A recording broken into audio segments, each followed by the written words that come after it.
श्री रत्नावती जी पूरी जैसी एक राजरानी होती है, कहीं भी कोई भक्ति का आचरण नहीं। पूर्व में ये राजघराने में राजबहू राजरानी के रूप में वैसे ही समस्त विषयों का सेवन कर रही जैसे एक संसारिक रानी करती है। कहीं भी कोई भागवतिक पहला वर्णन नहीं। आमेर के राजा मान सिंह जी, उनके छोटे भाई माधव सिंह जी, उनकी रानी थी रत्नावती जी। इनके समीप एक दासी सेवा करती थी जो निजंग सेवी थी। इनकी जो निज दासी है, कई प्रकार की दास दासियां होती, तुम्हारा यहां तक केवल सेवा में प्रवेश, तुम्हारा यहां वो नहीं जो उनके जैसे शयन कर रही तो चरण चाप रही, ऐसी निज सेविका। वो वृंदावन से अपने चित्त को जोड़े हुए थी बचपन से। जब ये ब्याह करके आई रानी तो इनकी दास्ता में वो लगी और वो पूरे वृंदावन के रंग में रंगी हुई थी। बाहर से दासी भाव, सेवा में संसारिक, अंदर से पूरे लाल बिहारी के अनुराग में डूबी हुई। वो उनके जैसी शरीर सेवा में होती तो कभी कभी रहा नहीं जाता, लंबी सांस लेके हा नवल किशोर, हा नंद किशोर, हा वृंदावन चंद, और आंसू गिरने लगे। रानी ऐसी दिखती, ये क्या है? ये किसका नाम नवल किशोर है, किसका नाम नंद किशोर है? ये रहती तो मेरे पास हर समय, फिर ये प्यार किससे करती है? लंबी लंबी सांसें लेकर ऐसा सप्रेम उच्चारण करती। रत्नावती जी के हृदय में कुछ होने लगता। इनका तो हृदय है, अरे जो जड़ हैं वो भी द्रवित होने लगते हैं भक्तों की पुकार से। जब भरत जी का प्रसंग आता है चित्रकूट में, जब वो सिया राम ऐसे कहते तो पूरी प्रकृति द्रवित हो जाती है। हाँ, नाम में बड़ी अपार सामर्थ्य है। उनके हृदय में ऐसी एक विकलता सी होती कि क्या है, बहुत अच्छा लगता, नाम सुनना अच्छा लगता, चित्त में एक विशेष आकर्षण होता। और ये वो नहीं जानते थे कि ये भगवान नाम है, ये भगवत प्रेम है, ऐसा कुछ नहीं, पर एक आकर्षण। वृंदावन चंद, नवीन किशोर, ऐसे यहां ब्रज के जो प्रभु के नाम है वो ऐसे, जैसे शास्त्रीय नामों में पुराण पुरुषोत्तम भगवान ऐश्वर्य, यहां लाल बिहारी, नंद किशोर, ऐसे बहुत प्यारे दुलारे माधुर्य रस से भरे हुए प्रभु के इन नामों की मिठास तो जो ब्रज उपासना में है, उन यहां तक कि प्रभु को स्वयं बहुत इधर की लीला प्रिय, जिसे द्वारिका में है, जगन्नाथपुरी में, ये प्रभु ही है, श्री कृष्ण है। पर इस लीला को सुन करके, इन भावों को सुन करके वो भी प्रेम विकल हो जाते हैं। नामोच्चारण करना ये भक्त का प्रधान लक्षण है। दासी का अश्रु प्रवाह करते हुए ऐसे नाम उच्चारण करना कि उसमें एक आर्त भाव छुपा था, एक पीड़ा छुपी हुई थी। हा नंद किशोर, हा वृंदावन चंद। रानी ने एक दिन पूछा, ए तुम क्या बार बार बोलती रहती हो, ये कौन है नंद किशोर, ये किसका नाम लेती हो? रहती तो मेरे पास हो पर तुम प्रेम किसी और से करती हो, कौन है ये? पर पता नहीं मेरा हृदय क्यों खिंच जाता है जब तुम कहती हो हा वृंदावन चंद, हा कुंज बिहारी। मेरा मन खींच रहा है, परिचय बताओ, ये कौन है, क्या है ये, आंसू क्यों बहा रही हो? दासी ने आंसू बहाते हुए कहा, आप तो राजभोग करो, आप इसकी बात मत सुनो, ये रोग है रोग, ये चढ़ जाएगा तो सब भूल जाओगे, ये राजभोग, आप तो भोग भोगो, खूब ऐश्वर्य है, ये बात मत पूछो, ये बात आपके राजभोग को नष्ट कर देगी। अब तो जैसे कोई घूंघट में मुंह छुपाए तो देखने का मन होता ही है, ऐसे जैसे ऐसे कोई चले तो लगेगा, और खुला चले तो कौन देखे। घूंघट में अब कोई बात छिपाए, अरे पूछो मत, नहीं नहीं मत पूछ, तो आपको ऐसी जिज्ञासा होगी अब तो पूछ के ही रहेंगे, अब तो वो मतलब जिज्ञासा होती है। रानी बिकल हो गई। अब बताइए, बताओ ना कौन है ऐसा, क्योंकि आप जब बोलती तो मेरा भी चित्त खिंचता है। तो महारानी जी आप मत पूछो, दिन रात ये अपने राजभोग भोगिए, मेरी दशा मत पूछिए।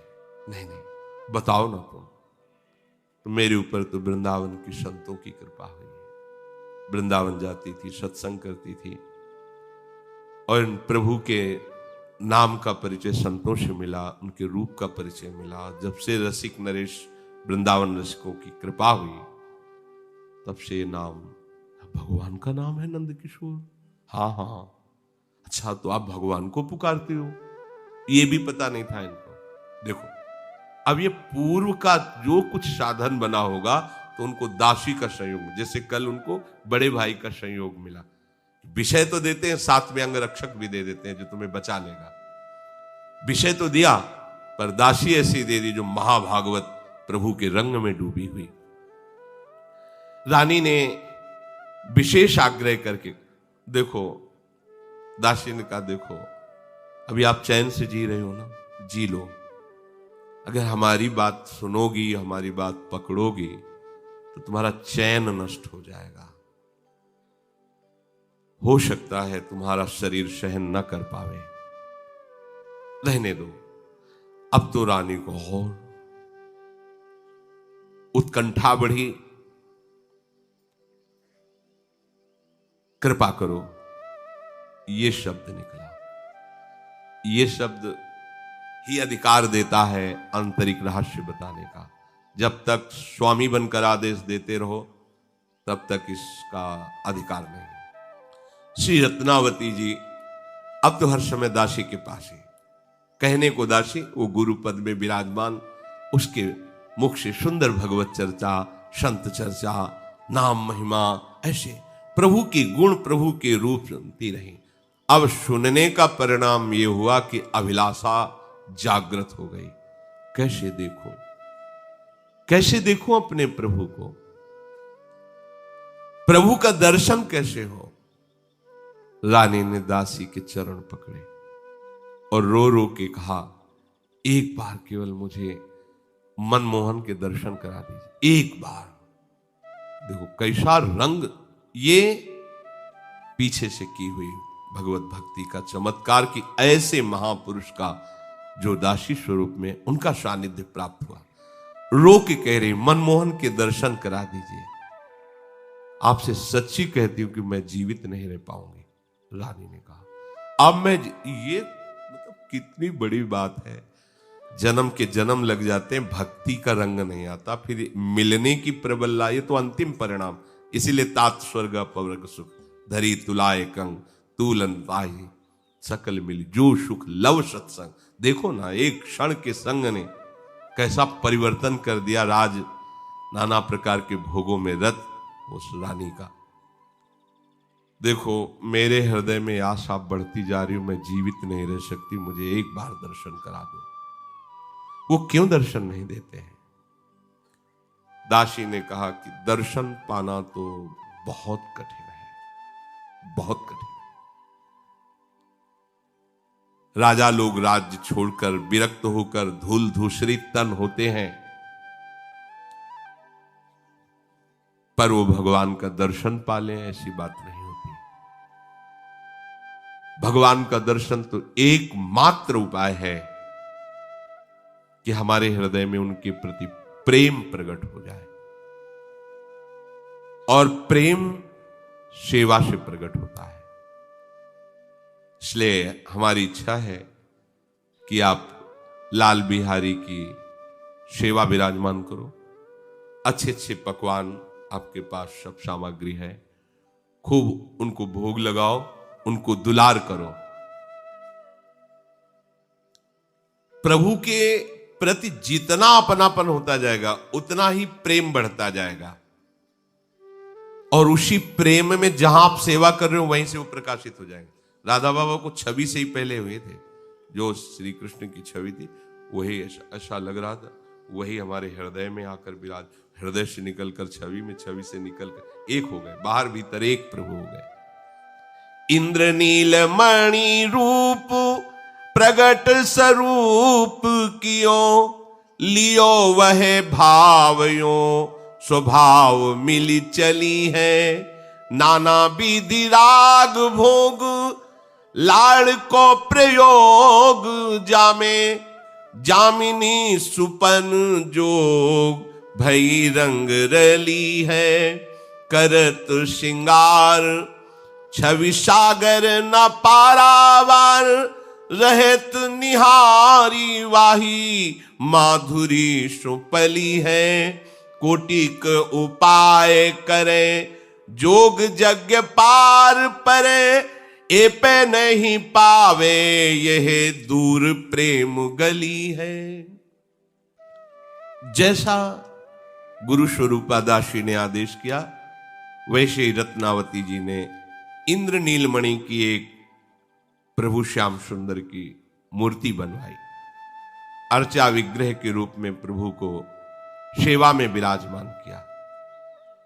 दासी ने जैसी जैसी सेवा की भावना बताई वो अपने हृदय में धारण कर वैसे ही इस मार्ग में लाड़ की प्रधानता होती। लाड़ माने दुलार।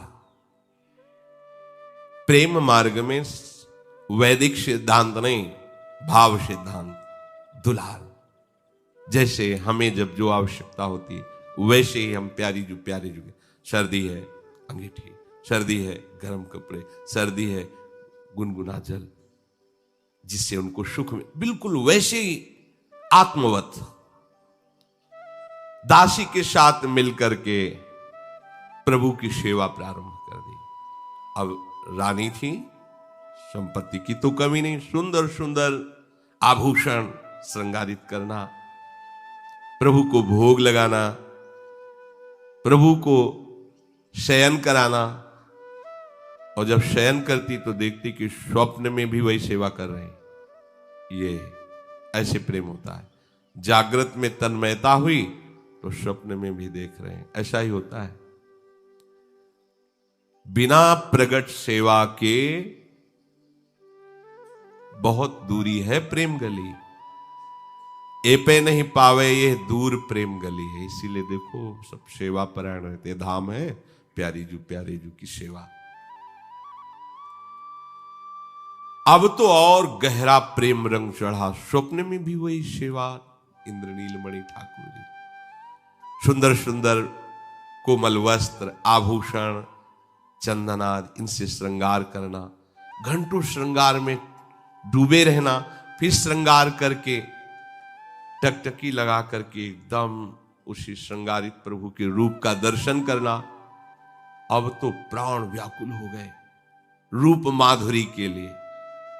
कोई करोड़ों यज्ञ करे, योग करे, साधना करे, संसार से मुक्त भी हो जाए, पर प्रभु का प्रेम नहीं प्राप्त कर सकता। ये साधनों से नहीं, ये प्रेम पथ अत्यंत दुर्लभ है।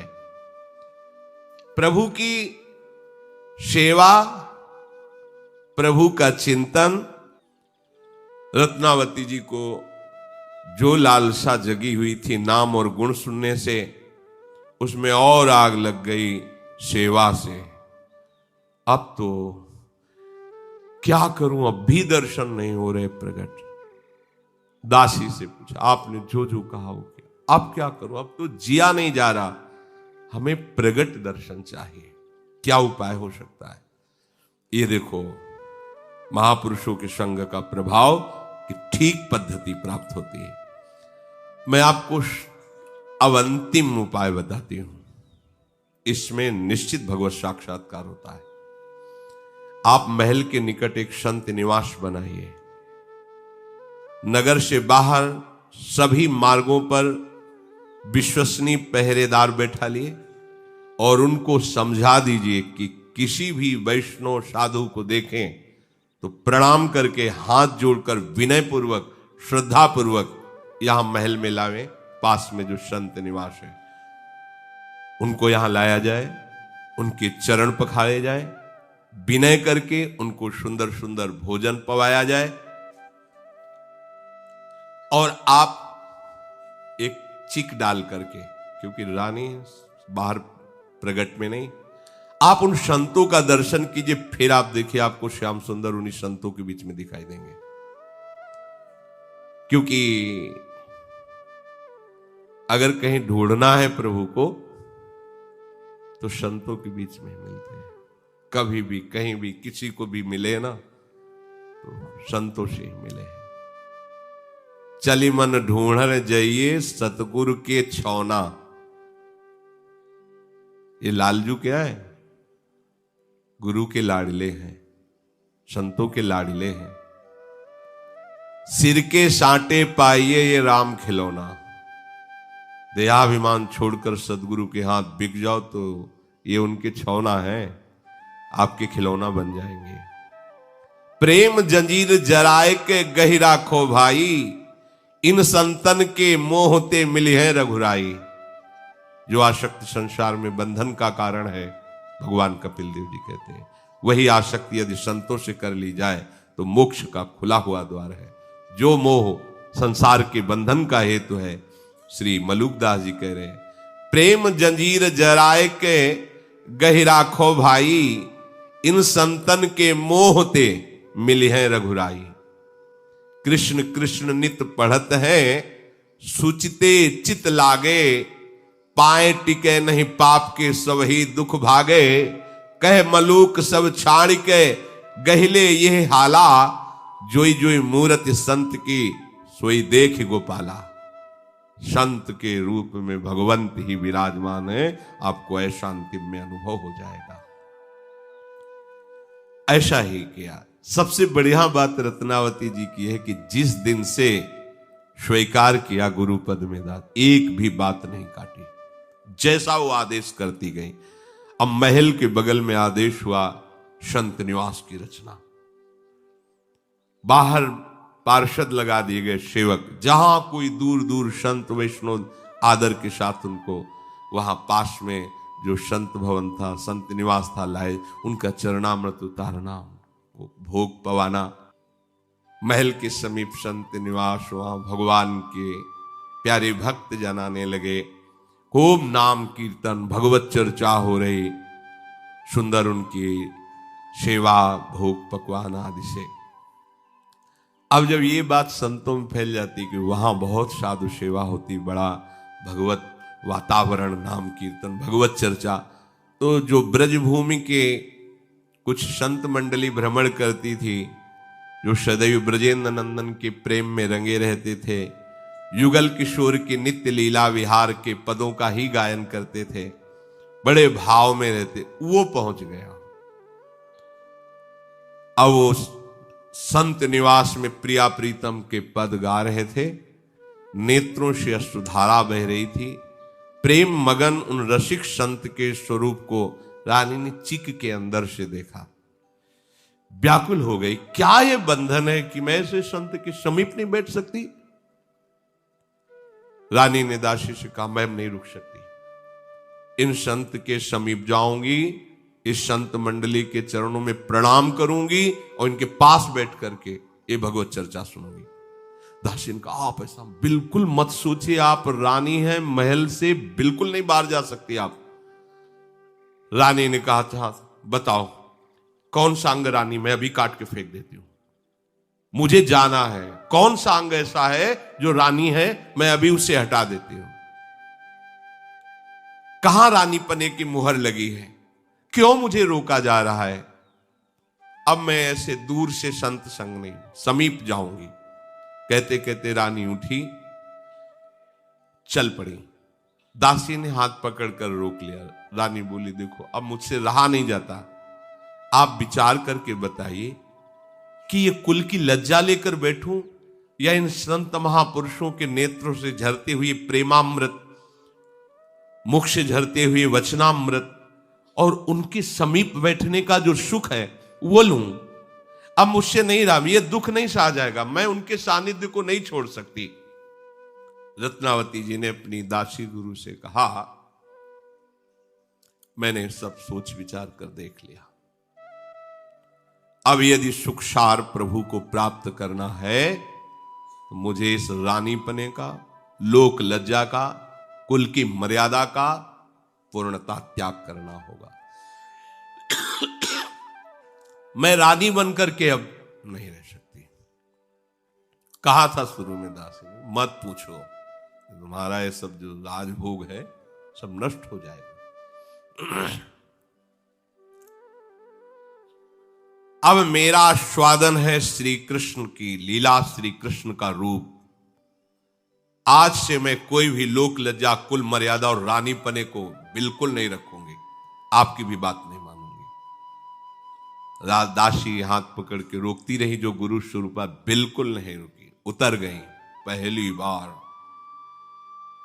राजमहल से ऐसे, वो तो कदम पे पालकी, हजारों सैनिक ऐसे चलते थे, अकेले जा रहे हैं, जहां संत समाज विराजमान, पद गायन हो रहा है, पीछे पीछे दासी भयभीत होकर ये क्या हो रहा, मतलब गई और चरणों में लिपट गई संतों के, प्रार्थना की, आज हम अपने हाथ से परोस परोस कर आप सब संतों को पाएंगे। संतों ने देखा आंसू चल रहे, रोमांच हो रहा है, ये तो महाभागवत है। तो उन्होंने कहा कि ठीक है, आप अपने हाथ से पवा, नहीं तो प्रायः रजोगुणी लोगों के हाथ से पाने से भजन में बिघ नहीं पड़ता। पर देखा कि रानी अब कितना बड़ा सौभाग्य, अपने हाथ से सुंदर सुंदर पकवान और लीजिए, संतों को पवा रही। प्रसाद पवाने के बाद हाथ जोड़कर सब संतों से प्रणाम की मुद्रा में कहा, आप लोग मुझे वही आज्ञा करें जिससे मुझे श्याम सुंदर दिखाई देने लगे। मैं क्या करूं, आपको कैसे सुख पहुंचाऊं कि श्याम सुंदर प्रसन्न हो जाए, क्योंकि दासी ने कहा कि अगर संत प्रसन्न हो गए तो लाल गोपाल वहीं प्रकट हो जाएंगे। संतों ने अच्छी प्रकार से ये जान लिया कि ये तो प्रभु के अनुराग में डूबी हुई है। संतों ने आज्ञा कर दी, अब तुम्हारी जैसी मन में आवे, जो पवाना हो जाए, खूब सेवा करो। अब तुम्हारे लिए कोई कि तुम ना नजदीक नहीं आ सकती, छू नहीं सकती, ऐसा नहीं।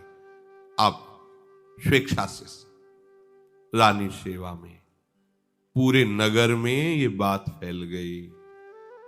ये तो बड़ा आश्चर्य, राजघराने की राजरानी बाबाजियों के बीच में ऐसे ही, पर्दा नहीं, पालकी नहीं, सैनिक नहीं, ऐसे ही जैसे बेटी अपने पिता के पास कैसे जाती, पर्दा करके जाती है, ऐसे। अब ये बात तो फैलेगी, राजा तक जाएगी, विरोध प्रकट हो, भगवत चर्चा करना, पूरी पूरी रात निकल जाती। रानी और दासी बैठे प्रभु की चर्चा कर रहे हैं, नाम कीर्तन कर रहे हैं। अब ऐसी व्याकुलता हुई कि मैं देखूं इनको। एक दिन हाथ जोड़कर कहा, तो इंद्र नीलमणि की, ललित त्रिभंगी लालजू की श्री विग्रह सेवा की रचना हुई, बड़े भाव से विराजमान किया। और जो दासी प्रेम पगी हुई दृष्टि से देखा तो मानो साक्षात प्रभु का आवेश उसमें हो गया हो। आनंद तो बहुत आ रहा था, पर हृदय की जो मांग थी वो पूरी नहीं हुई। कैसे मैं इंद्र नीलमणि प्रभु को साक्षात देखूं? फिर प्रश्न किया, सेवा भी कर रहे हूं, नाम कीर्तन भी कर रहे हूं, पर प्रभु आ क्यों नहीं रहे? तो उनका आपको बताएं, प्रभु के लाडिले संतों की यदि सेवा बन जाए तो निश्चित प्रभु का साक्षात्कार हो। जहां भगवत प्रेमी महात्मा वहीं भगवान रहते हैं। मद भक्ता यत्र गायंती तत्र तिष्ठामि नारद। भगवान कहते हैं, हे नारद, मेरे भक्त जन जहां मेरा नाम कीर्तन करते हैं, गुण कीर्तन, लीला कीर्तन करते हैं, वहां मैं विराजमान रहता हूं।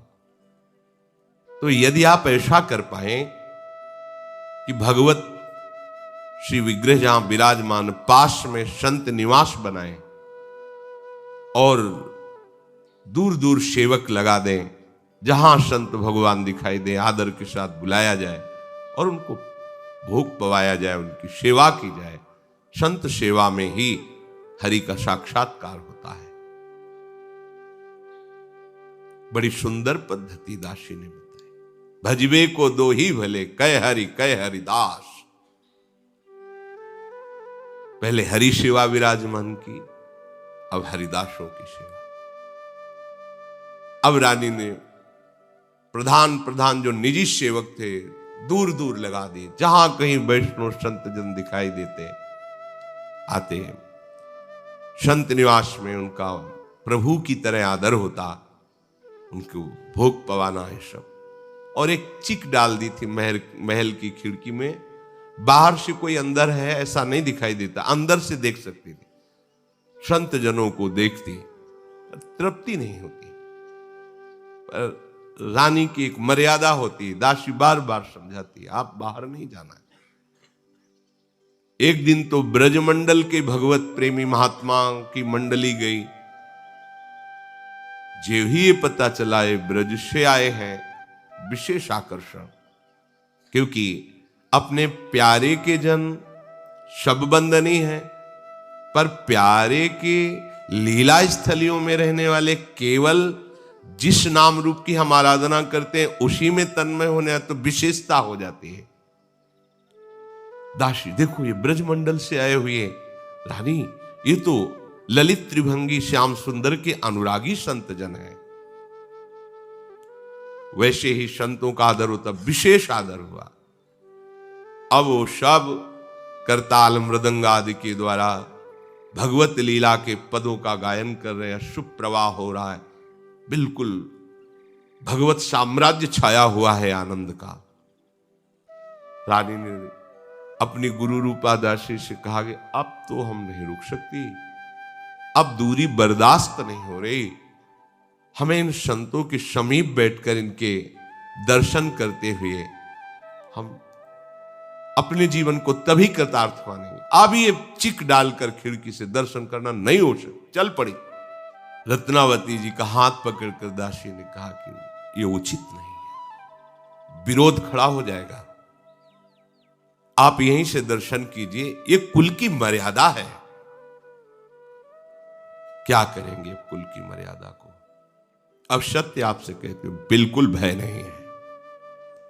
मैं बिल्कुल ये रानी पने की मर्यादा नहीं निर्वाह कर सकती, अब किसी से नहीं डरूंगी। लोग कुटुंब जग के जे कहियत, पहले सब ही निदरी हो। ये जो परिवार के जन हैं, सगे संबंधी हैं, पहले इनका मैं त्याग करूंगी, कोई मर्यादा नहीं रखूंगी, क्योंकि मर्यादा अब प्रेम की होगी, अब नेम प्रेम का होगा। अब त्यज लोक धर्मान, अब लोक धर्म की मर्यादा नहीं होगी, अब प्रेम धर्म की मर्यादा होगी।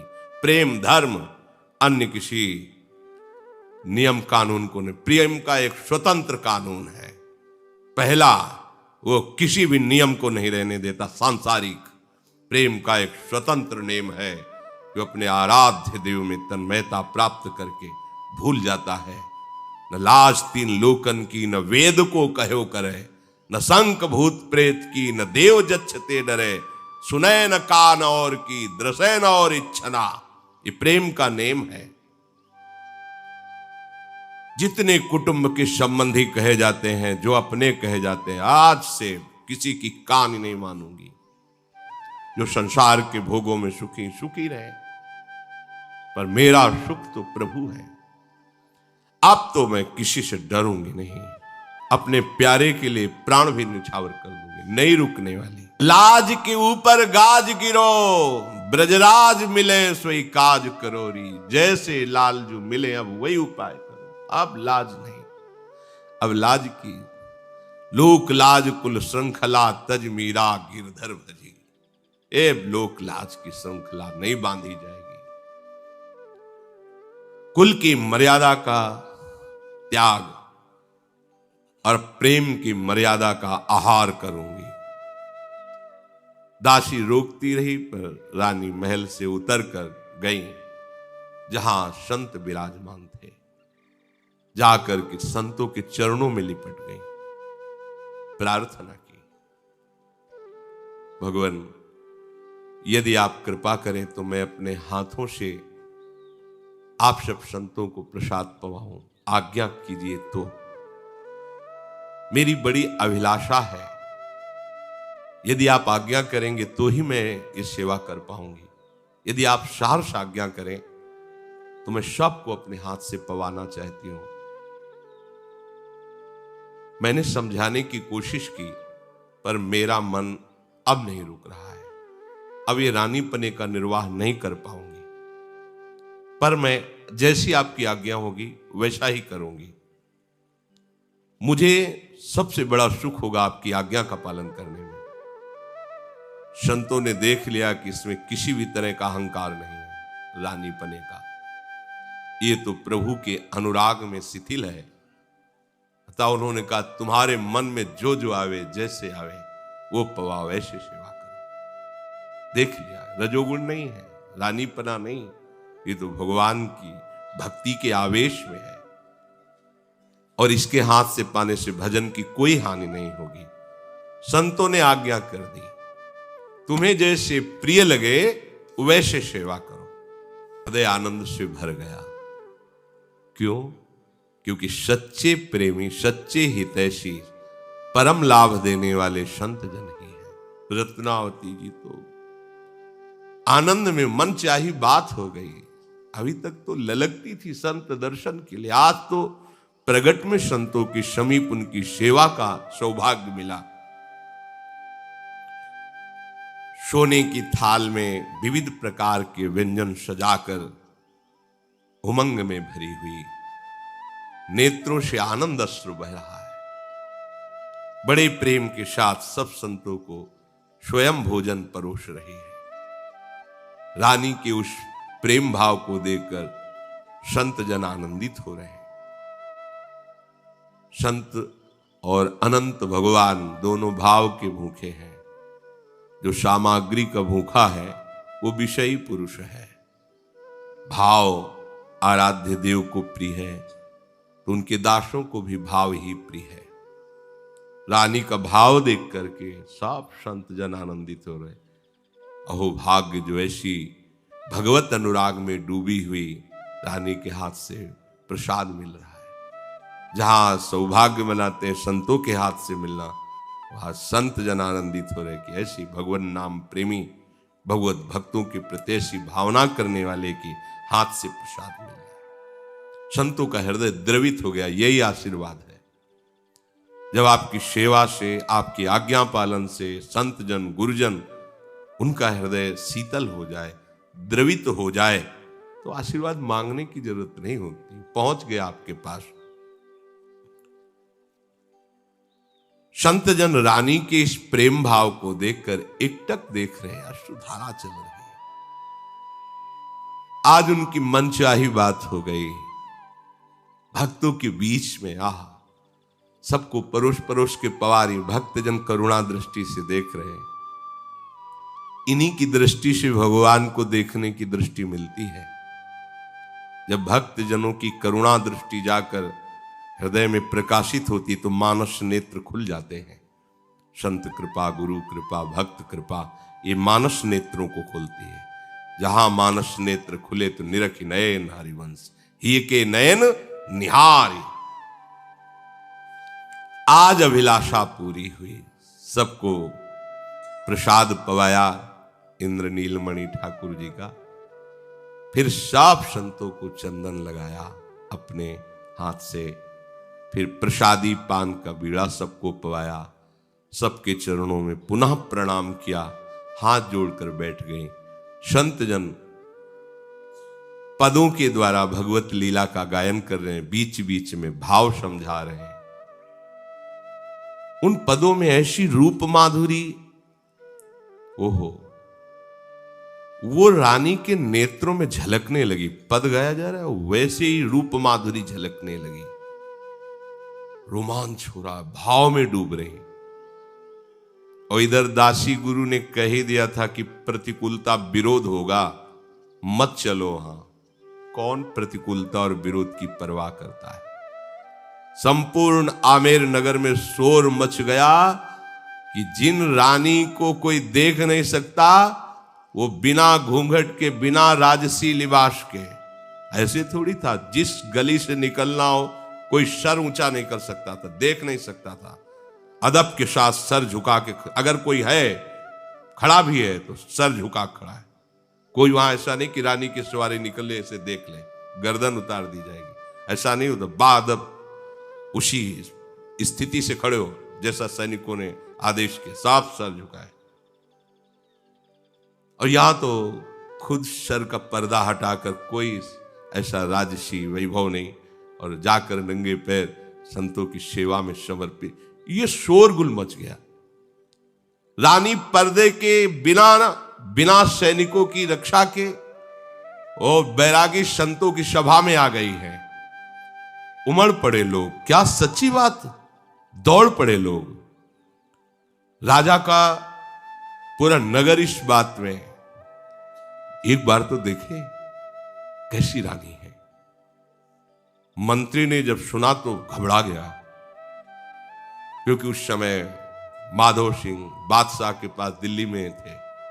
अरे ये राजा खबर सुनेंगे तो बहुत ही, ये तो बड़ी भारी गलती हो रही है। प्रेमी जन देखो कितने निर्भय होते हैं।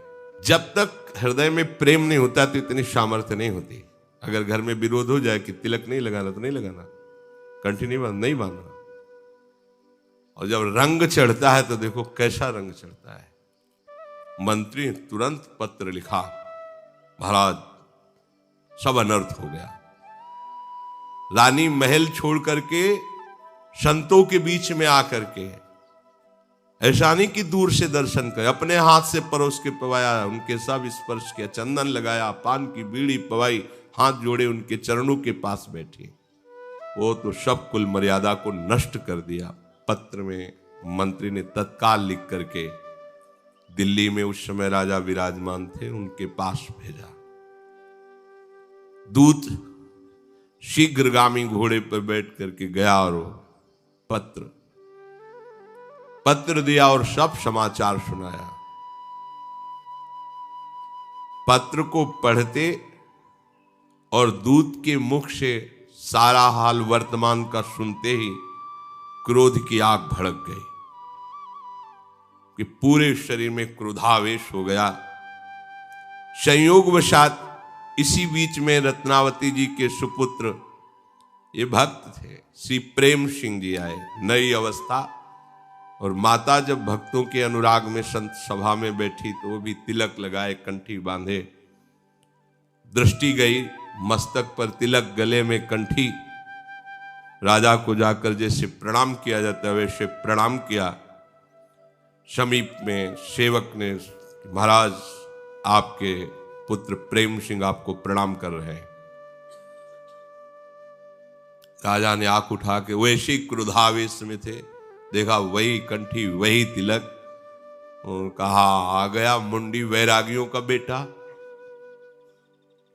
पूरी सभा में प्रेम सिंह नवीन अवस्था के थे।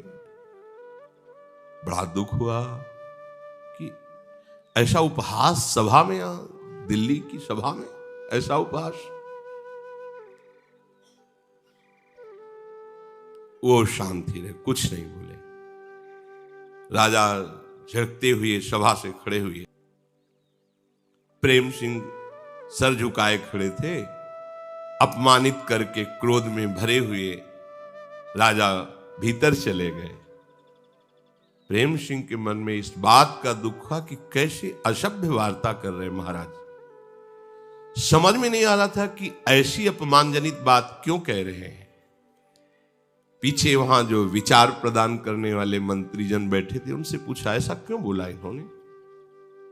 तो उनका अभी आमेर से पत्र आया था, और पत्र में ऐसा सब लिखा था कि तुम्हारी मां ने कुल मर्यादा का त्याग कर संतों की सभा में जाकर बैठ गई, संतों के समीप नाचना गाना। ये तो अभी अभी पढ़ा, उतने में तुम आ गए, तुम्हारे माथे पे कंठी तिलक देख करके फिर उन्होंने ऐसा कहा। वो प्रसन्न हो गए, अच्छा ऐसा, तो फिर हम धन्य हो गए। अगर हमें उन्होंने कहा मोड़ी के, वैरागी के, तो आज हमें गर्व है। ये भक्त के ही हृदय में आता है। आज मुझे गर्व है कि आज मुझे भगवान के भक्त का कहा गया। मेरी मां वैरागिनी और संतों की सेवा वाली कही गई और मैं उनका पुत्र, मुझे गर्व का विषय। मैं समझ नहीं पा रहा था, तभी सर झुकाए खड़ा था कि ऐसा क्यों बोले। तुरंत उन्होंने भाव से माताजी को स्मरण करके प्रणाम किया कि आज अहो भाग्य, मुझे ऐसी मां मिली। उनका हृदय परम शीतल हो गया, बार बार मां के चरणों का स्मरण कर रहे हैं कि ये तो बहुत बड़ा पद मिला। जिसे लोग कहते हैं कि अगर हम माला जपते हैं तो लोग उपहास करते हो, कहते हैं अरे भगवान का बड़ा भगत है, ये तुम्हारी बेइज्जती हुई क्या? अरे ये तो और आनंदित होने की बात है कि अब लोग भी कहने लगे हैं भगवान का भक्त है। अब तो उनको सुनना ही पड़ेगा। पहले तो हम ही मान रहे थे कि हम भगवान के भक्त हैं, अब लोग भी कह रहे हैं भगवान का भक्त है, तो उनको अपनी लाज बचाने के लिए मुझे भक्त बनाना ही पड़ेगा। इसमें हमको रोने की या परेशान होने की, जो लोग मुझे भगत कह रहे हैं। तन मन आनंदित हो गया। वो अपने निवास में आए और वहीं से पत्र लिखा कि यदि आपने अपने हृदय में भगवत भक्ति धारण किया है तो मां, मैं आपसे प्रार्थना करता हूं, छोड़ना मत, चाहे सर कट जाए। अपने प्राणों की बाजी लगा देना, पर अब ये भक्ति भाव का त्याग मत करना भय आने पर, क्योंकि राजा प्रतिकूल हो चुके हैं। भरी सभा में मुझे मोड़ी वैरागिन के बेटा कह के संबोधन किया है। यद्यपि लोक में इसे अपमान कहते हैं, पर मैं इसे बहुत बड़ा सम्मान मानता हूं। अब मैं मोड़ी और वैरागिन का ही बेटा कहलाऊंगा, क्योंकि यही सत्य मार्ग है और आपको चाहे सर कटवाना पड़े। अब ऐसा नहीं होना चाहिए कि आप डर जाओ और पीछे हट जाओ। शीश की बाजी, कष्ट सह करके, प्राण देकर भी अब भागवत धर्म की रक्षा करना। सर्वस्व चला जाए पर अब भागवत धर्म नहीं जाना चाहिए। ये निष्ठा हर उपासक के हृदय में होनी चाहिए। प्रभु के मार्ग में चलने वाला उपासक अगर ऐसा डरपोक हुआ तो ठीक नहीं। प्राण चाहे चले जाए, जो तुम्ही प्रेम मिलनदा चाओ, तो शीश उतारी महल में आओ। उतर न देई प्रेम रस माती, दीपक जरे भभू के बाती। ये अंदर का विषय। अब तो प्राणों की बाजी लगानी पड़ेगी। चाहे जितना कष्ट हो, चाहे जितना विरोध हो, चाहे जितनी निंदा हो, अपने सतमार्ग से नहीं हिलना चाहिए। प्रेम सिंह जी ने पत्र लिखा और शीघ्रगामी दूत से तुरंत जाओ और माता जी को दो। प्रेम सिंह का पत्र लेकर तीव्रगामी दूत रत्नावती जी के समीप आया और भक्ति रंग में रंगी हुई रानी को प्रणाम करके पत्र दिया कि आपके पुत्र प्रेम सिंह ने पत्र दिया है। रानी ने पढ़ा। उसमें लिखे प्रसंग को पढ़ते ही इनको भगवद आवेश आ गया। अच्छा ऐसा? अभी तक रानी भेष में ही रहती थी। अब रानी के केश सुंदरित्र फुलेल से सजाए जाते थे, श्रृंगार होता था। संत सभा में ही बैठी, मुड़वाया नाव जो बनाने वाला नाव उसे गांव में कहते हैं, उसको बुलाओ। वही केस मुड़वाया संत सभा में। कैसा है? जहां कोई पर्दा से नहीं देख सकता था, वहां खुले मुंडन करवाया। नापित वही ऐसे अपने बालों को मुड़वा दिया, मुंडी। पहले ये नियम था कि संतों की सेवा करके, सत्संग आदि करके, नाम कीर्तन आदि होने के बाद वो राजमहल में चली जाती थी। परंतु उन्होंने कहा आज के बाद नहीं। जो ठाकुर जी रनिवास में मंदिर था, बुलवा लिए ठाकुर, स्वयं नहीं गई, बुलवा लिया। आज के बाद राजमहल में प्रवेश नहीं करूंगी, राज अन्न नहीं खाऊंगी। अपने श्री ठाकुर जी को वहीं संतों के साथ, वहीं सेवा पूजा नाच गान, महल से अन्न धन सब छोड़ दिया। जो भावुक श्रद्धालु जन नगर के थे वो जो दे जाते, ठाकुर जी का भोग लगता, संत जन पाते वो वीरानी, वहीं शयन, वहीं ठाकुर जी का उत्थापन, वहीं उनके चरणों में रहे। और पत्र लिखा प्रेम सिंह को कि जैसा तुम्हारे पिता ने कहा था वैसा ही हो गई। अब मूड मुड़वा कर सच्ची बैरागिन बन गई हूं। अब बिल्कुल रानी पने का कुछ भी लेस नहीं है। रात दिन ही अब संतों के बीच में रहती हूं। तुमने बहुत बढ़िया किया जो पत्र लिखकर मुझे सूचना दे दी। परम हित की बात हमारे हृदय में अब जागृत हो गई। अब मैं किसी की पत्नी नहीं, कहीं की रानी नहीं, मैं ठाकुर जी की दासियों और संतों के बीच में रहती हूँ। बोल, कितनी बड़ी बात है, ये कोई छोटी बात नहीं है। इतना बड़ा विरोध राजा से रानी होते हुए कर लेना, राज अन्न नहीं, राजमहल नहीं, राज पोशाक नहीं, अपने ठाकुर जी बुला लिए। ये बिना भगवत आश्रय दृढ़ हुए ऐसी बात नहीं होती। 5 वर्ष के प्रहलाद जी हैं, पिताश्री कह के साष्टांग दंडवत करते हैं। और जब उसने हरि को कटु वचन बोला हिरण्यकश्यप ने, तो दैत्यराज कह के बात किया। त्रिभुवनपति, ये तो एक प्रांत के राजा है, वो तो त्रिभुवन देवराज इंद्र भी जिससे भयभीत है, ऐसा हिरण्यकश्यप। उसे 5 वर्ष का बालक दैत्यराज कह के संबोधन, कितनी बड़ी ताकत भक्त के हृदय में। 5 वर्ष का बालक त्रिभुवनपति को कह रहा है दैत्यराज। ये किसी के सिखाने पढ़ाने से भक्ति नहीं होती। ये तो बिना भगवत प्रेमी महात्माओं की चरण रज में अभिषेक किए ऐसी भक्ति नहीं। हार गया त्रिभुवनपति, बाल भी नहीं एक बांका कर सका। पर इसके लिए सच्चा हृदय समर्पण चाहिए, नहीं भाग जाओगे। जरा सा विरोध होगा, अपनी सुख सुविधा में लौट जाओगे। ये मार्ग लौटने वालों के लिए नहीं। इसीलिए कहा गया कि इस मार्ग में यदि चलना है गर्दन काट लो। नारायण कठिन हरि मिलन की बाट, या में पग पीछे धरे प्रथम शीश दे काट। शीश काटने को तो चाकू से नहीं, बस सोचो अब हमारा जीवन प्रभु का हो, चाहे रखे या नष्ट कर दे, मेरे से इसका कोई संबंध नहीं। अभी मर जाऊं या वर्षों जीवित रहूं, लोग सम्मान दें या गाली दें, अब इस मार्ग में मेरा कदम चल पड़ा तो रुकेगा नहीं। ये उन सूरवीरों का है। बड़ो ही कठिन भजन ढिग ढरिबो, ये कामनाओं की पूर्ति वालों को थोड़ी है। ये उन महापुरुषों का है जिन्होंने कदम बढ़ाया और मृत्यु को स्वीकार करके चल पड़े। मरो रे जोगी मरो, मरनो है ति मीठो। हाँ, उलट आप में समाये, जीवित ही मर जाए, किसी की परवाह। पर ये बातों से नहीं होगा, जीवन की कसौटी में आएगा और आपको इसमें कसना होगा। सबके आता है, आपके भी आएगा।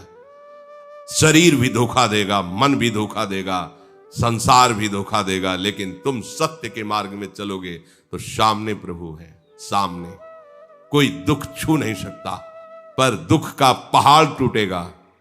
आपको लगेगा दब जाऊंगा, मर जाऊंगा, भाग जाऊं, नहीं, तो वही फूलों का हार बनकर तुम्हारे गले में पड़ा रहेगा, कुछ फर्क नहीं पड़ेगा। पर विश्वास अटल, कदम लड़खड़ाए नहीं, दूसरा कोई साथी मत बनाना, केवल हरि, बस फिर तुम्हें कोई रोक नहीं सकता। जरा सा जुकाम हुआ तो, जरा सी कोई प्रतिकूलता हुई, रो पड़े, ये उनका मार्ग नहीं। अनुकूलता भंग हुई तो भावना भंग हुई, उपासना भंग हुई। क्या क्या उपासना है। रत्नावती जी का पत्र लेकर दूत शीघ्र गया और प्रेम सिंह जी को दिया। तुम्हारी माता जी ने पहले उन्होंने पत्र को प्रणाम किया। इतनी श्रद्धा, ये केवल मां ही नहीं हरिभक्ता है, इसलिए पत्र को प्रणाम किया और प्रणाम करके पढ़ा, झूम पड़े। जब उन पत्र में लिखा था कि अब मैं मोड़ मुड़वा करके राजमहल त्याग कर अपने ठाकुर को लेकर संतों के साथ हो गई, राजअन्न का त्याग कर दिया है, प्रेम मगन हो गए। आज से अब हमारी गिनती भगवत दासों में हो गई, मगन हो गए। मेरी मां भक्ता है, ये गर्व का विषय। नाते नेह राम के मनियत सुहृद सुषेव्य जा। आज मैं मां कहकर धन्य हुआ, क्योंकि मेरी मां भगवान की भक्त है। भरत जी ने यही कैकेयी जी से कहा था, मेरे को निमित्त बना दिया, मेरे प्राणनाथ को 14 वर्ष का वनवास, मुझे राजगद्दी। शब्द ऐसे कठोर थे, पापिनी आज के बाद कभी मां शब्द नहीं निकलेगा तेरे लिए। भरत जी आज के बाद मेरे जीवन आराध्य प्रभु को मुझे निमित्त बनाकर 14 वर्ष का वनवास दिया, आज के बाद कभी मां शब्द उच्चारण नहीं करूंगा। जब प्रभु 14 वर्ष की अवधि पूरी करके आए तो बड़े करुणा निधान सबसे पहले कैकेयी जी के चरणों की वंदना की। कैकेयी जी ने हृदय से लगाया, राम तुम तो राम ही, सबके हृदय में रमण करने वाले आनंद। बेटा एक बात कर दो, भरत ने कहा था कभी मां ने, एक बार वो मां कह दे, बस एक बार सुनना चाहती हूं। क्योंकि माता जी को पता था कैकेयी जी को कि अगर राम जी आज्ञा कर देंगे तो भरत आज्ञा नहीं टालेंगे। भगवान एकदम सोच में डूब गए कि यदि हमने भरत को कहा कि तुम कैकेयी जी को मां कह दो तो मेरी आज्ञा टाल नहीं सकते और इनको मां नहीं कह सकते, उसी स्थिति में इनके प्राण चले जाएंगे। कुछ नहीं बोले, भरत जी से कुछ नहीं बोले जाते। भरत जी कभी कभी माता कैकेयी को देखा नहीं और मां नहीं कहा। ये अनुराग है। आज प्रेम सिंह कह रहे, जब मैं मां कहता हूं तो मेरा हृदय गर्व से भर जाता है कि मेरी मां भगवान की भक्ता है। बहुत उल्लास हुआ, दूतों को भेजा, जितने साधु ब्राह्मण सबको बुला के लाओ, नौबत बजाई जाए। हीरे जवाहरात पकवान सब बट रहे हैं, बधाइयां बजने लगी। राजकुमार है, राजा ने सुना बधाइयां बट रही हैं, बड़ा नौबत बज रही। ये क्या क्या है उत्सव प्रेम सिंह के यहां जो ये सब हो रहा है, कौन सा उत्सव है, पता लगाओ, आप बधाइयां क्यों बज रही। तब राजा के निजी जनों ने जाकर के सब सूचना दी, महाराज आपने जो कहा था कि मोड़ी वैरागिन के बेटा, तो ऐसा ही हुआ है। रानी ने महल त्याग दिया, मुंडन करवा लिया, संतों के बीच में बैठ गई, राजअन्न का त्याग कर दिया, कोई राज मर्यादा नहीं। अब तो हृदय में ऐसी आग लगी, अरे बेटा बधाई बंटवा रहा है, इसी बात की नौबत बजवा रहा है। पूरे शरीर में क्रोधावेश छा गया। तुरंत सैनिक तैयार किए जाओ, पहले बंदी बनाओ इसको, प्रेम सिंह को, पहले इसको दंड दिया जाएगा। हमारे होते हुए हमारे विरोध में नौबत बजवा रहा है, क्रोध एकदम है। कुंवर प्रेम सिंह को जब मालूम हुआ कि उधर आदेश दे दिया गया है सैनिकों को, तो अपने निजी जनों को तैयार किया, कहा हम ही काफी हैं इनके लिए, पिता से युद्ध करने के लिए तैयार हो, बिल्कुल तैयार युद्ध के लिए। ये भक्ति की लीला है, जिनके द्वारा पोषित हैं उन्हीं से युद्ध करने के, दैत्यराज कह के, ये भक्ति का स्वरूप है। सब मंत्रीजन, दोनों तरफ के विज्ञजन आ गए और समझाने लगे, महाराज आप क्या कर रहे हैं, अपने ही घर में जब आप सैनिकों के द्वारा युद्ध प्रारंभ करेंगे तो दूसरे को अवसर मिल जाएगा, फिर आप परास्त हो जाएंगे, दूसरे जो शत्रु राजा है वो आप पर चढ़ाए, ये सब क्या हो रहा है। मंत्री आदि ने पिता पुत्र में युद्ध की तैयारी देखकर जो हितैषी जन मंत्री जन थे वो अच्छी तरह से समझाया राजा को भी कि आपको अपने पुत्र के साथ युद्ध करना, सारे देश में आपकी निंदा होगी। बुद्धिमान शुभ चिंतकों ने प्रेम सिंह जी को समझाया, माना ठीक है ऐसा, लेकिन क्या ये भक्ति का स्वरूप अपने पिता को युद्ध में परास्त करना? लौकिक विषयों के लिए करोड़ों जन्म गंवाए, एक जन्म भगवान के लिए दे दूंगा तो क्या चला जाएगा? प्रेम सिंह जी ने कहा, अगर हमारा विरोध भक्ति का करेंगे तो हम युद्ध करेंगे इनसे। मंत्री आदि ने पैर पड़ करके कहा, आप राजकुमार शांत हो जाइए, आपको उचित नहीं। उधर राजा के पैर पकड़, आपका ही पुत्र है, आप शांत हो जाइए, प्रजा क्या सोचेगी, अभी समय नहीं है। उनका भी बाजा बजवाना बंद करे, ये बांटना बंद कर, वहां जाके मंत्री ने ये नौबत मत बजवाओ, बंद कर दो। प्रेम सिंह ने मान लिया कि आप लोग सलाह देते तो ठीक है, नहीं बजवाते। राजा से कहा कि देखो नौबत बजना बंद हो गई, अब आप सैनिक वापस कीजिए, युद्ध नहीं होगा। माधो सिंह अब दिल्ली से चले और आमेर आ गए, जहां रानी रहती। नगर में निकट पहुंचते ही लाखों लोग घेर लिए राजा को। महाराज की जय, और तो राजा ही है। महाराज बड़ा अनर्थ हो रहा है, ऐसा ऐसा, जो विरोधी भाव वाले थे। अब राजा मन में सोचे क्या करे, कैसे, कोई उपाय नहीं सूझ रहा। भवन में, राजमहल में प्रवेश किया और मंत्री को बुलाया। नाक कट गई। अब क्या हो, ये जो नाक वाले लोग हैं ना, ये बहुत परेशान होते हैं इसी में कि नाक कट गई। मंत्रियों को बुलाया और राजा ने कहा, मेरी तो नाक कट गई, अब वो जुड़ तो नहीं सकती, पर खून जो बह रहा है उसको तो बंद कर दो। अर्थात मेरी नाक कटा के बैरागिन हो गई, मेरे नाक के नीचे रहकर ये नाचेगी गाएगी, कम से कम इसका तो कुछ उपाय करो।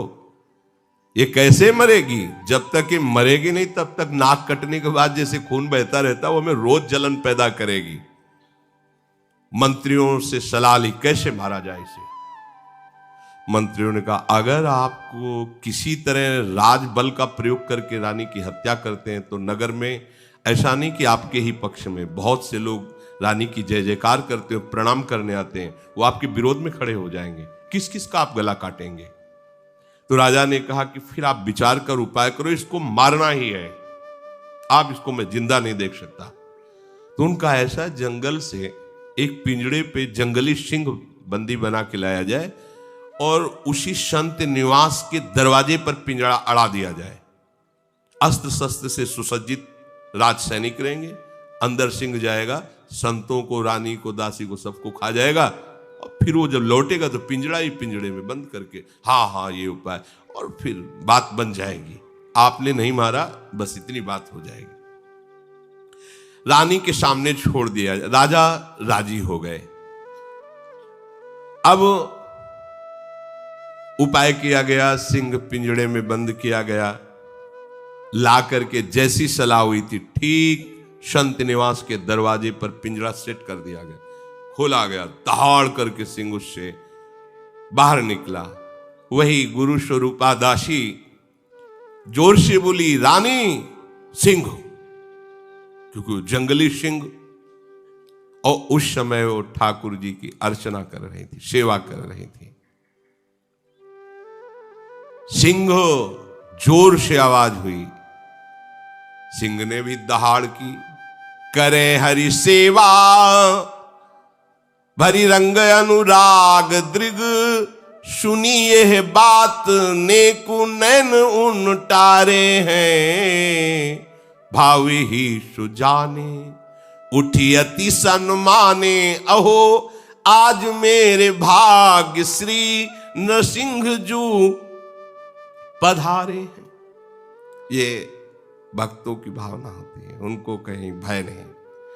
भावना सच्चाई वही शोभालय दिखाई, फूल माल पहिराई रची, टीको लागे प्यारे हैं, भौनते निकसिधाए मानो खंभ फारी आए, विमुख समूह तत्काल मारी डारे हैं। नृसिंह आया। रानी ने कहा, जब उन्होंने कहा सिंह तो उन्होंने कहा सिंह नहीं, नृसिंह। ये भक्त कभी अपनी भावना से तिल भर भी नहीं हटता। उस समय भगवान की अर्चना में लगी हुई थी, नेत्र प्रेम में डूबे हुए प्रभु का श्रृंगार कर रहे थे। जी कहा सिंह, उन्होंने कहा सिंह नहीं, नृसिंह। और दृष्टि घुमाई, देखा बाल फटकारते हुए भयंकर रूप में कदम बढ़ाते आ गया। अहो अहो, स्वागत है, धन्य भाग। प्रहलाद को जैसे कष्ट से निवारण करने के लिए आप आए, ऐसे ही आप कृपा करके मेरे समीप आए, धन्य भाग। आप तो चलकर मेरे पास आए प्रभु, आपका दुलार, आपका प्यार, अहो भाग। सामने जंगली सिंह और ये अपने भाव में खोरे खड़ी हो गई जैसे स्वागत के लिए। वही अर्चना की थाली ली हुई है और आते हुए सिंह के समीप 4 कदम आगे बढ़ी। स्वागत है आप।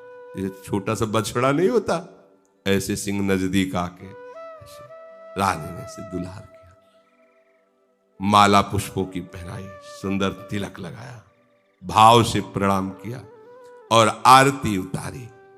जो आरती उतार रही तो उनको अपने ललित त्रिभंगी लालजू दिखाई दे रहे हैं, सिंह में लालजू दिखाई दे रहे हैं। सिंह तब तक ऐसे खड़ा रहा जैसे गाय सीधी, बछड़ा सीधा।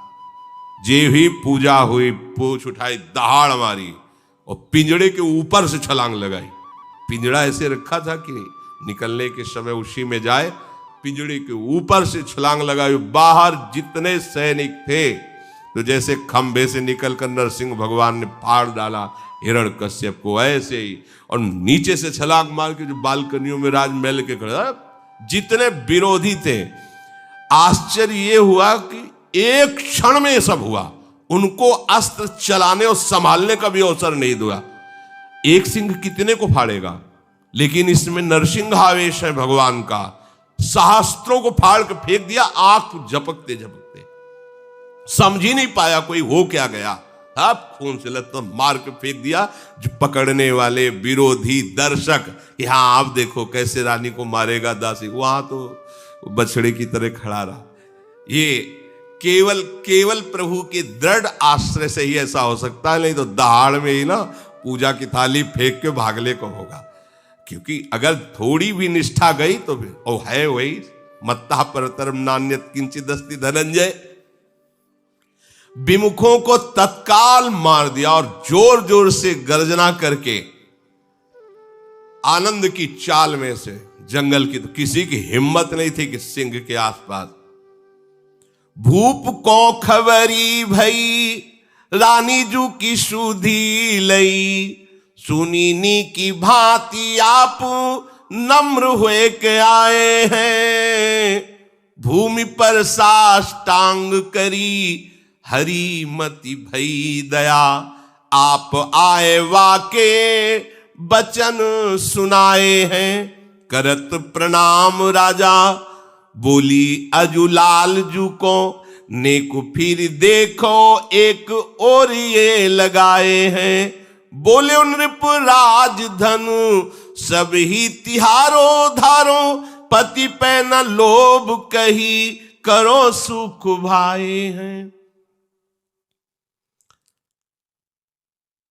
राजा ने पूछा मार डाली गई रानी अकेले माली कि दासी भी मरी, संत भी मरे? बोले एक भी नहीं महाराज। क्यों? बोले एक दो नहीं मरे, हजारों मरे, लेकिन आपके सब मरे। क्या हुआ? जब सिंह अंदर गया तो रानी के सामने घुटने टेक दिए। रानी ने पूजा की, प्रणाम किया, आरती की। बाहर निकला तो आपके हजारों लोगों को, हजारों सैनिकों को आप उनके दिमाग में है कि ये कोई साधारण बात नहीं है। जंगली शेर मंगाया और उसने सबको फाड़ डाला, रानी को नहीं। ऐसा तो हमारी पत्नी अब साधारण नहीं है, स्वांग नहीं है, वास्तविक भक्ति है। अब महल में बैठना उनको आग लगने लगी। अब क्या करूं, ये तो बड़ा अपराध बन गया। भगवान के भक्त का वीर, अब इतना तो पता ही भगवान के बल से ये सब सृष्टि चल, अब क्या होगा, क्या करें, कैसे? दिमाग में आया, छोड़ो लोक लाज की मैं राजा हूं, मेरी पत्नी, चलो क्षमा मांगते हैं। चल के सामने जा करके शास्त्रों लोगों के बीच में साष्टांग प्रणाम किया रत्नावती जी। ये है अटल श्रद्धा और विश्वास का। राजा है, पति है, विरोधी है, साष्टांग दंडवत किया। अत्यंत नम्र होकर के, बहुत दैन्य होकर हाथ जोड़ करके, ओ क्षमा कर दो मुझे, मेरी बुद्धि बदल गई थी, विपरीत हो गई थी, मैं तुम्हारे प्रभाव को नहीं जानता। भाव विभोर होकर भूमि पर पड़े हुए हाथ जोड़कर प्रार्थना, मुझे क्षमा कर दो। इन्हें प्रणाम देख करके दासी ने कहा, महाराज आपको प्रणाम कर रहे हैं। तो उनका नहीं, लालजू को प्रणाम कर रहे हैं। सामने लालजू को प्रणाम कर रहे हैं। हाँ ठीक ही है, ये क्या, ब्रह्मादि भी हमारे लालजू को प्रणाम करते हैं। तो एक छोटे से प्रांत के राजा है, मुड़ के भी नहीं देखा, मुड़ के भी नहीं देखा और कहा लालजू को प्रणाम कर। ठीक ही है, क्योंकि ये क्या है, बड़े ब्रह्मादि शिवादि भी जिनके चरण रखने की चौकी को प्रणाम करते हैं, वो हमारे लालजू हैं। इसे कहते हैं निष्ठा। एक बार भी नहीं, प्रियता प्रियता है, प्रियता लालजू पे हो गई। यहां ऐसे ही होता है, थोड़े दिन भक्ति की, जहां परिवार के सब अनुकूल हो गए तो पता ही नहीं चलता कि वो भगत थे कि नहीं थे, क्योंकि वो अनुकूलता आ गई, जिसके लिए वो भजन कर रहे थे उसी में बह गए। रानी ने कहा ये लालजू को प्रणाम कर रहे हैं। दासी ने कहा देखो हाथ जोड़कर आपसे प्रार्थना, एक बार तो देख लो। कहा नहीं, ये बिकी हुई आंखें हैं, किसी और की ओर नहीं हो सकती। ये बात, मतलब यही खास बात समझनी है। रानी ने क्या कहा, अब ये बिकी हुई आंखें हैं, लालजू ने खरीद लिया है, अब ये आंखें किसी और की तरफ नहीं हो सकती। मीरा जी ने भी जब ब्याह होके गया था, प्रथम मिलन में जब आए उनके पति, तो उनसे यही कहा कि देखो हम मन वचन और कर्म से गिरधर लाल की हूं, तुमको एकांत में बताती हूं, ना तुम्हारा अधिकार इस शरीर पर है ना हमारे पर है, केवल ये स्वांग हुआ है उनकी इच्छा से। अगर आप इसे स्वीकार कर लें तो आपके लिए बहुत अच्छा रहेगा। उतर पड़े शैया से और चरणों पर बैठ गए और कहा अहो भाग्य, पर हमारा आपका व्यवहार बाहर पत्नी पति जैसा रहेगा, एकांत में गुरु शिष्य जैसा रहेगा। उनका ठीक है। पूरा जीवन राणा साहब ने ऐसा ही निर्वाह किया। जब एकांत होते तो शिष्य की तरह बर्ताव करते मीरा जी से, और जब समाज में होते तो पति जैसा कि कोई उनको विक्षेप न पहुंचावे।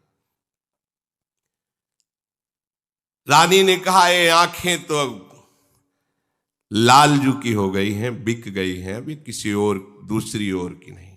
राजा ने हाथ जोड़कर कहा हमें क्षमा करो, ये संपूर्ण राज्य, इसका धन वैभव और मैं आपका हूं, आपको समर्पित हूं, आपका सेवक हूं, आज्ञा कीजिए। ये चमत्कार है भक्ति का। जो विरोध में है वही सर्व समर्पण आप स्वीकार करें। रानी ने कहा मैं किसी संपत्ति, आपसे कोई संबंध नहीं, मुझे राज्य नहीं चाहिए, राज तो आप भोगे, संपत्ति आपकी, हमारी संपत्ति तो हमारे लालजू और संत जन है। मुझे और कोई राज्य, कोई संपत्ति या कोई प्रिय संबंध नहीं चाहिए, हमारा सब कुछ लालजू और संत जन है। हृदय में यदि हमारे थोड़ा भी भजन है तो वो भजन कभी नष्ट नहीं होता। ये जो इस कोटि की भक्ति एकदम जागृत होती है, ये रुका हुआ भजन किसी कारण से, वासना से, जब अगला जन्म होता है तो पहले वो सुख सामग्री होती है। अचानक इतना बड़ा भाव ये स्वयं तुरंत का नहीं होता, ये पीछे का भजन होता है। क्योंकि श्री भगवान ने आगे के श्लोक में कहा पूर्वाभ्यासेन तेनैव ह्रियते ह्रवस्रोपि सह जिज्ञासुरूप योगस्य शब्द ब्रह्माति वर्तते। वो उपासक पूर्वाभ्यास जो उसके भजन था, उस भजन में वो पुनः तन्मय हो जाता है और जितने विषय भोग है उनको हटा देता है, उनसे रुचि नहीं रहती।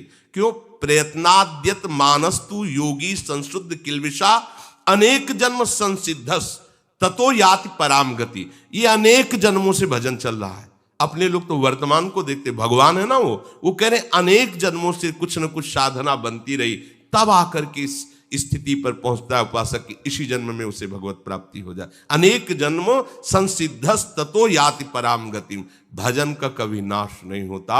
जो भजन हो गया है, जो भजन हम कर रहे हैं, विश्वास करो इसका कभी नाश नहीं होगा। ये आपका महामंगल। देखो कैसा महान पावन चरित्र, एकदम विरोध और एकदम सर्वसम।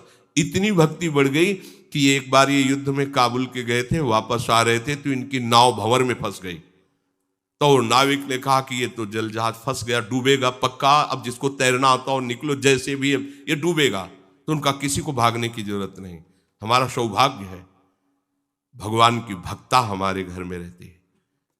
भाव से ध्यान किया रत्नावती जी के चरणों का, जहाज से निकल कर किनारे आए।